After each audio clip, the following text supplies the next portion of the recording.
Después de la Segunda Guerra Mundial, los cargos más altos pertenecientes al partido nazi fueron enjuiciados.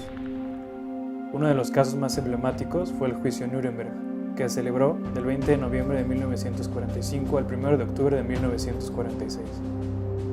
Existieron muchos impedimentos para poder llegar a este juicio. En 1942, Vyacheslav, ministro de Rusia, propuso la idea de hacer los juicios. Estados Unidos e Inglaterra no aceptaron. En un principio, ni el presidente de los Estados Unidos, Roosevelt, Winston Churchill, el primer ministro de Gran Bretaña, ni Stalin, secretario de la URSS, querían los juicios. Ellos preferían una ejecución sumaria. Se intentó llegar a un acuerdo en 1943. Se le llamó la Declaración de Moscú, pero no se estableció el destino de los enjuiciados y no declaraba quién merecía juicio y quién ejecución.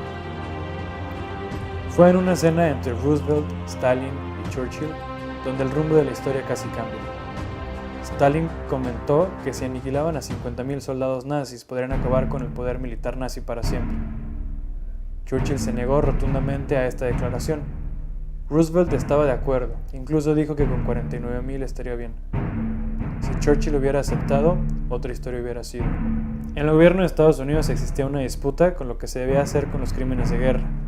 Morgenthau, el secretario de Tesoro, buscaba las ejecuciones sumarias. Henry L. Stimson, secretario de Guerra, fue quien tuvo la iniciativa de que dicho juicio se llevara a cabo. Murray C. Bernays fue quien creó la filosofía de cómo enjuiciar a los criminales de guerra. Su mejor aportación fue la de la conspiración. Tomó en consideración que los nazis conspiraron para poder apoderarse de los vecinos de Alemania y exterminar a los judíos. De esta manera podría acusarse organizaciones como Partido Nazi, la Gestapo y la SS, y así acusar a todo aquel que estuvo en esas organizaciones.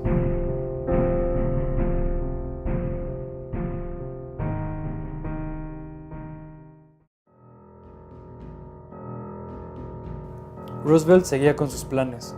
Fue hasta que él falleció que Estados Unidos cambió de postura.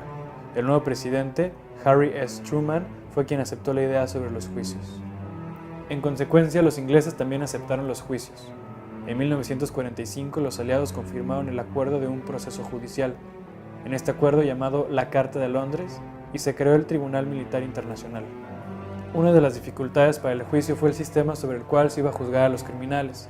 Estados Unidos e Inglaterra pertenecían al derecho anglosajón, mientras que Francia y la URSS al derecho continental. La gran diferencia entre estas era la jurisprudencia, donde los tribunales toman decisiones sobre lo que se debe hacer, y no se apegan a las leyes. Esa jurisprudencia es característica del derecho anglosajón, el cual se utilizó en el juicio. A pesar de utilizar ese sistema, no se siguió al pie de la letra. Se volvió la Quinta Enmienda de los Estados Unidos, donde se le da derecho al inculpado a negarse a responder a cualquier pregunta, en el caso de que hacerlo pudiera inculparles. En el juicio nadie se pudo negar a testificar. A pesar de estas violaciones, también hubo cosas buenas.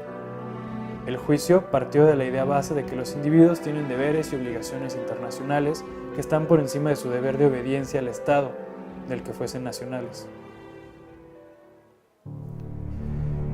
Se acusaron a 22 criminales por los cargos de conjura, crímenes contra la paz, crímenes de guerra y crímenes contra la humanidad.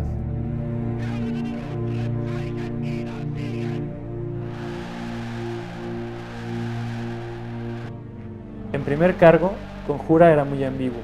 Los abogados de los acusados lo utilizaron a favor. Su declaración fue que habían ignorado los alcances que podía tener su participación en las distintas organizaciones en las que estaban, y por lo tanto se negaron toda participación de conjura de largo alcance. Para poder enjuiciarlo, se tenía que comprobar que desde el inicio del régimen había una intención de cometer los crímenes, los mismos que a la larga los llevarían a planear la guerra de agresión, y al igual mostrar su intención de ejecuciones sumarias masivas contra los judíos. La defensa intentó mostrar lo contrario. Sin embargo, los fiscales terminaron exagerando los hechos para darles una penitencia. Aquí la jurisprudencia jugó un papel muy importante.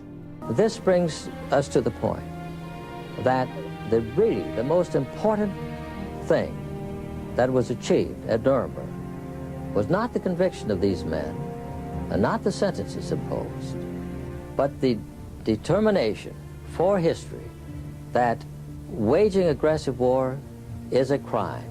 El juicio Nuremberg dejó las bases para el derecho internacional. El derecho internacional se refiere a un derecho superior sobre los estados, ya que los países operan respecto al derecho internacional y cambian algunas leyes respecto a este. A pesar de establecerse los derechos internacionales, existen contradicciones. En el caso Nuremberg no se juzgó a la URSS por lo de Polonia en 1939 con el cargo 1 y 2. Estados Unidos también esquivó los juzgados tras los bombardeos incendiarios en Japón y las bombas nucleares en Hiroshima y Nagasaki. Si Estados Unidos hubiera perdido la guerra, ellos hubieran sido los enjuiciados. Después de la Segunda Guerra Mundial ha habido 248 conflictos armados en 153 zonas del planeta, en los cuales 90% de las muertes han sido civiles y en la gran mayoría no se han arreglado en tribunales internacionales. Estados Unidos ha intervenido en 208 ocasiones de las 248 dichas anteriormente, lo cual forma el 83% de las ocasiones en total.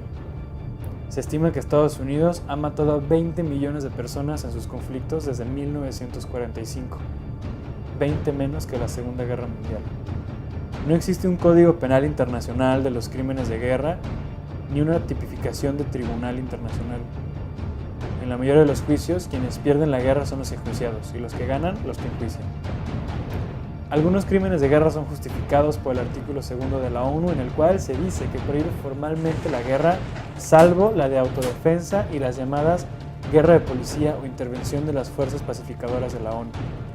El juicio de Nuremberg abrió la puerta para que los derechos internacionales fueran reconocidos, pero también hizo visible a quién se puede juzgar y a quién no, a quién se le puede llorar y a quién no, ya que no todos los crímenes de guerra son castigados o señalados.